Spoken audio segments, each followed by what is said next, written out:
Alors la FEBA, c'est avant tout pour nous un réseau et une famille sur laquelle on compte pour défendre en fait les valeurs de la finance éthique. Donc nous, ça nous apporte vraiment un socle très fort en termes de valeurs, en termes d'engagement. C'est vraiment un modèle qu'on défend au niveau collectif et au-delà de nos frontières en France. Donc déjà d'appartenir à ce collectif, c'est quelque chose de très fort pour nous. C'est aussi l'occasion de faire des choses ensemble.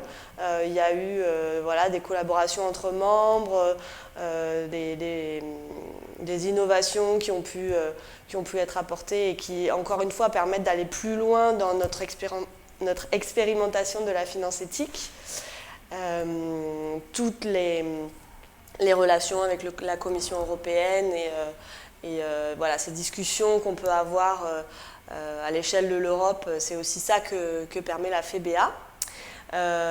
Et enfin, je terminerai aussi sur voilà, les rencontres, les échanges humains aussi que cela permet. Je crois que pour la première fois, à l'occasion de cet AG, on a les responsables communication dont je fais partie qui vont se rencontrer. Donc c'est aussi l'occasion de construire la communication ensemble de FEBA, ou en tout cas d'en parler, et d'échanger sur nos pratiques dans nos pays respectifs. Et il y a beaucoup de synergies à créer.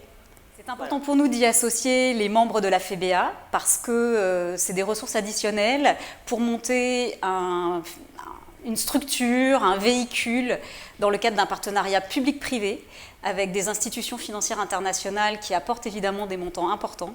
Mais les membres de la FEBA apportent un profil d'investisseurs différent qui revendique une finance solidaire à laquelle nous tenons beaucoup, et c'est un enjeu très important pour atteindre les objectifs que nous nous sommes fixés et la stratégie d'investissement que nous souhaitons mettre en œuvre.